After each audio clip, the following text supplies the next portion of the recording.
നമ്മൾ പലപ്പോഴും അഭിമുഖീകരിക്കുന്ന ഒരു വലിയ പ്രശ്നമാണ് മടി. എപ്പോഴെങ്കിലുമൊക്കെ മടി തോന്നാത്ത ഒരാൾ പോലും ഉണ്ടാകില്ല. അങ്ങനെ ചിലപ്പോഴൊക്കെ മടി തോന്നുന്നത് വളരെ സാധാരണമാണ്. എന്നാൽ അത് എപ്പോഴും തോന്നിയാൽ അത് അപകടകരമായി മാറും. മടി നമ്മുടെ വളർച്ചയെ പ്രതികൂലമായി ബാധിക്കുന്നു. മടി നമ്മുടെ കഴിവുകളെ നശിപ്പിക്കുകയും നമ്മൾക്ക് കൈവരിക്കാൻ സാധിക്കുന്ന വൻ നേട്ടങ്ങളെ നഷ്ടമാക്കുകയുമാണ് ചെയ്യുന്നത്. ഒരു കഥ പറഞ്ഞുകൊണ്ട് തുടങ്ങാം.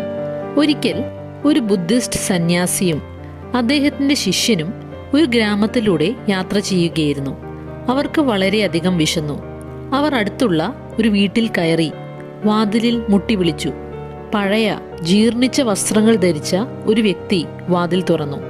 അയാൾ വളരെ ദരിദ്രനായി കാണപ്പെട്ടു. അയാളുടെ വീടും വളരെ ദയനീയമായ അവസ്ഥയിലായിരുന്നു. സന്യാസികൾ കഴിക്കാൻ എന്തെങ്കിലും തരുമോ എന്ന് ചോദിച്ചു. അയാൾ അവരെ അകത്തേക്ക് സ്വാഗതം ചെയ്ത് അവർക്ക് ഭക്ഷണം നൽകി.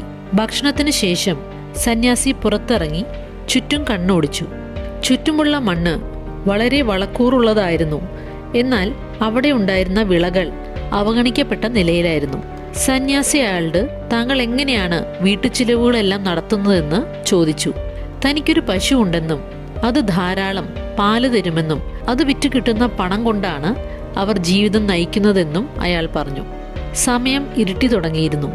അതുകൊണ്ട് തങ്ങളെ ആ രാത്രി അവിടെ തങ്ങാൻ അനുവദിക്കുമോ എന്ന് സന്യാസി അയാളോട് ചോദിച്ചു. അയാൾ സമ്മതിച്ചു.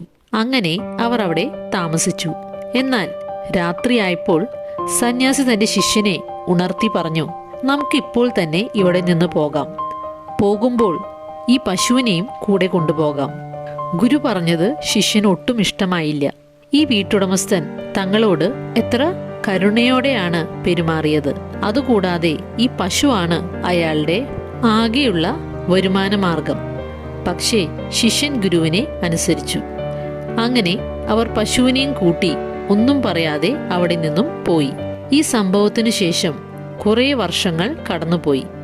എന്നാൽ ശിഷ്യനെ ഈ ഒരു സംഭവം വളരെയധികം അലട്ടിക്കൊണ്ടിരുന്നു.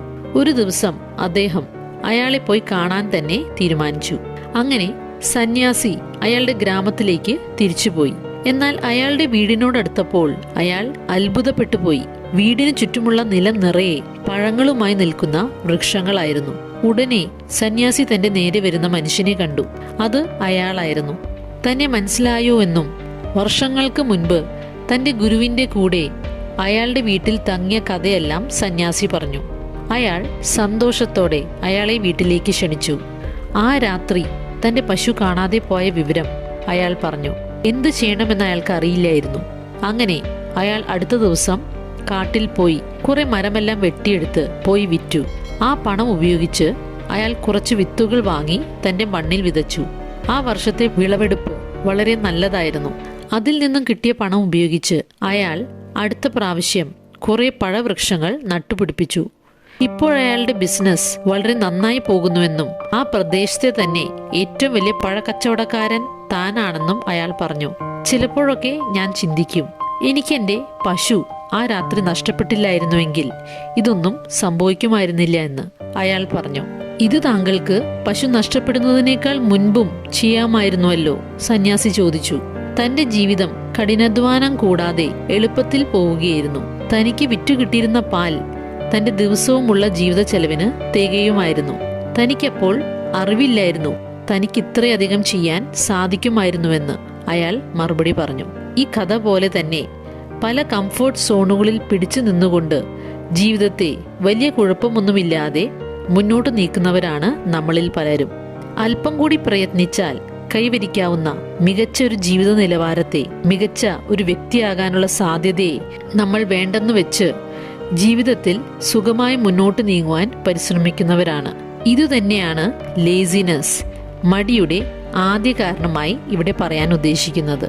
കംഫർട്ട് സോണിൽ നിന്നും പുറത്തു വരുവാനുള്ള താല്പര്യക്കുറവ്, ലാക്ക് ഓഫ് മോട്ടിവേഷൻ നമ്മെ മടിയുള്ളവരാക്കാറുണ്ട്. ചിലപ്പോൾ അത് ചെയ്താൽ റിസൾട്ട് കിട്ടുമെന്നറിയാമെങ്കിലും അതിനുവേണ്ടി മെനക്കെടാൻ തയ്യാറാകാത്തതുകൊണ്ട് വർക്ക് ചെയ്യേണ്ടി വരുമല്ലോ എന്ന് ചിന്തിച്ച് കംഫർട്ട് സോണിൽ നിലനിൽക്കുന്ന ആളുകളുണ്ട്.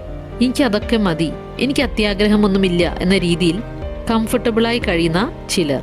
ഈ ചിന്തയുടെ പിന്നിലുള്ള ഒരു പ്രധാന ഫാക്ടർ മടിയാകാം. അതുകൊണ്ട് അത് കൃത്യമായി വിലയിരുത്തുന്നത് നല്ലതായിരിക്കും. മറ്റൊരു കാരണമാണ് ഫീലിംഗ് ഓവർവെൽംഡ്. ചെയ്യേണ്ട കാര്യം വളരെ പ്രയാസകരമാണെന്ന ചിന്ത.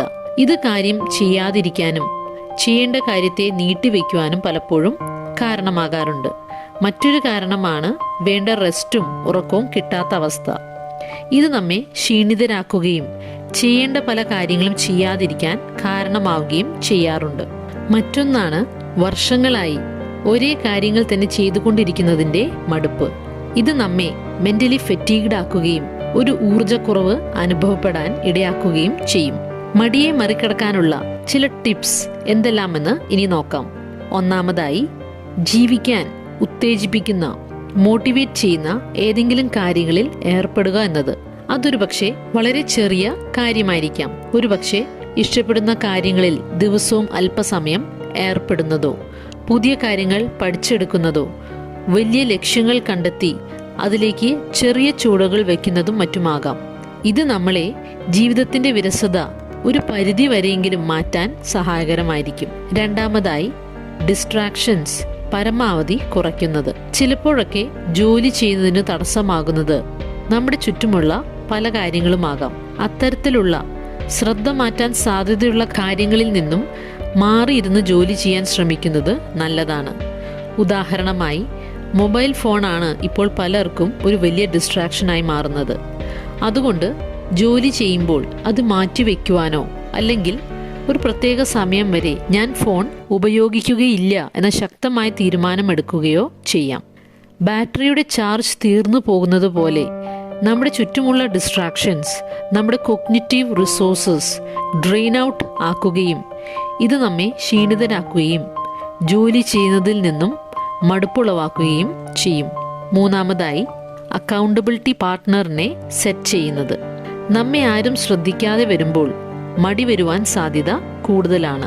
അതുകൊണ്ട് ഒരു കൂട്ടുകാരനോടോ കൂട്ടുകാരിയോടോ കുടുംബത്തിലെ ഒരു അംഗത്തോടോ ചെയ്തു തീർക്കാനുള്ള കാര്യത്തിന്റെ പ്രോഗ്രസ് കൂടെ കൂടെ ചെക്ക് ചെയ്യാൻ ഏൽപ്പിച്ചാൽ അത് ജോലി ചെയ്തു തീർക്കാൻ വളരെ ഉപകാരപ്രദമായിരിക്കും. ഇത് വിദ്യാർത്ഥികൾക്ക് വളരെ ഗുണം ചെയ്യുന്ന ഒന്നാണ്. അതുപോലെ വലിയ ലക്ഷ്യങ്ങൾക്കായി പ്രയത്നിക്കുന്നവർക്ക് അവർ ഉദ്ദേശിച്ച പോലെ ഉദ്ദേശിച്ച സമയത്ത് തങ്ങളുടെ ഗോൾസ് പൂർത്തീകരിക്കുവാനും മറ്റും ഇത് സഹായകരമായിരിക്കും. ഇതിനായി ലോങ് ടേം ഗോൾസും അതിലേക്കെത്താൻ സഹായിക്കുന്ന ഷോർട്ട് ടേം ഗോൾസും സെറ്റ് ചെയ്യാം. പൂർത്തീകരിച്ചോ എന്ന് ചെക്ക് ചെയ്യാൻ നമ്മൾ വിശ്വസിക്കുന്ന സത്യസന്ധമായ ഫീഡ്ബാക്ക് തരുന്ന ആളുകളെ ഏൽപ്പിക്കാം. കൂടെ ഗോൾസ് ഉദ്ദേശിച്ച പോലെ പൂർത്തീകരിക്കുന്നതിന് നമ്മളെ തന്നെ റിവാർഡ് ചെയ്യാനും മറക്കരുത്. ഉദാഹരണമായി, ഇഷ്ടപ്പെട്ട ഏതെങ്കിലും കാര്യത്തിൽ അല്പസമയം ഏർപ്പെടുന്നത്. നാലാമതായി, ടേക്കിംഗ് ബ്രേക്സ്. നമ്മുടെ തലച്ചോറിന് ഒരു സ്ട്രെച്ചിൽ ശ്രദ്ധ കേന്ദ്രീകരിക്കുന്നതിൽ ചില പരിമിതികളുണ്ട്. 45 മിനിറ്റ് മുതൽ 1 മണിക്കൂർ വരെ ശരാശരി ഒരു വ്യക്തിക്ക് വളരെ ഫോക്കസ്ഡായി ഒരു കാര്യത്തിൽ ഏർപ്പെടുവാൻ സാധിക്കുകയുള്ളൂ. അത് കഴിഞ്ഞാൽ നമ്മുടെ ശ്രദ്ധ കുറഞ്ഞു തുടങ്ങുകയും നമ്മുടെ ക്വാളിറ്റി ഓഫ് വർക്ക് കുറയുകയും ചെയ്യും. അതുകൊണ്ട് ഈ സമയം കഴിയുമ്പോൾ 5-10 മിനിറ്റ് ബ്രേക്ക് എടുത്ത ശേഷം തിരിച്ചു വരാൻ ശ്രമിക്കാം. ഈ ബ്രേക്കുകളിൽ സ്ക്രീൻ ടൈമിനു പകരം ലോങ് ബ്രീതിങ്ങിൽ ഏർപ്പെടുന്നതും അല്പസമയം നടക്കുന്നതും മറ്റും കൂടുതൽ പ്രയോജനകരമായിരിക്കും. അഞ്ചാമതായി, ബ്രേക്കിംഗ് ഇൻ ടു ചങ്ക്സ്. കാര്യങ്ങൾ പ്രയാസകരമാണെങ്കിൽ അത് ചെയ്യുവാനുണ്ടാകുന്ന മടിയെ മാറ്റാൻ ഏറ്റവും നല്ല വഴി അതിനെ ചെറിയ ഭാഗങ്ങളാക്കി മാറ്റുക എന്നതാണ്. ഈ ചെറിയ ഗോൾസിലെത്തുവാൻ സബ് ഗോൾസ് കൂടി സെറ്റ് ചെയ്താൽ അത് കൂടുതൽ എളുപ്പമാകും. ഈ സബ് ഗോൾസിനെ ഒരു ലിസ്റ്റായി എഴുതി വെച്ച് അത് പൂർത്തിയാകുമ്പോൾ ചെക്ക് ചെയ്തു പോയാൽ അത് നമുക്ക് കൂടുതൽ പ്രചോദനമാകും. അവസാനമായി, ഡീക്ലട്ടറിംഗ്. ഇത് നമ്മൾ പലപ്പോഴും ശ്രദ്ധിക്കാതെ പോകുന്ന ഒരു കാര്യമാണ്.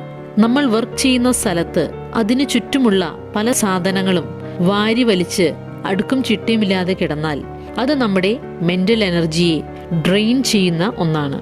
ഇത് പലപ്പോഴും നമ്മുടെ ശ്രദ്ധയെ മാറ്റിക്കളയാൻ കാരണമാകുന്നു. അടുക്കും ചിട്ടയുമുള്ള ഓർഗനൈസ്ഡായ ചുറ്റുപാടുകളിൽ ഇരുന്ന് ജോലി ചെയ്യുമ്പോൾ അത് നമ്മുടെ മെന്റൽ ബേർഡൻ കുറയ്ക്കുകയും കൂടുതൽ ഫോക്കസ്ഡായി ജോലി ചെയ്യാൻ സഹായിക്കുകയും ചെയ്യും. തീർച്ചയായും ഇടയ്ക്കൊക്കെ സ്ലോ ഡൗൺ ചെയ്യുന്നതിൽ തെറ്റൊന്നുമില്ല. We deserve to take rest. എന്നാൽ ഒരിക്കൽ റെസ്റ്റ് എല്ലാം ചെയ്ത് ഊർജം വീണ്ടെടുത്താൽ തിരിച്ച് പ്രവർത്തനത്തിലേക്ക് വരുവാനും ലക്ഷ്യങ്ങൾ പൂർത്തീകരിക്കുവാനും അങ്ങനെ നമ്മുടെ തന്നെ ബെസ്റ്റ് വെർഷൻ ആകുവാനും മറക്കരുത്.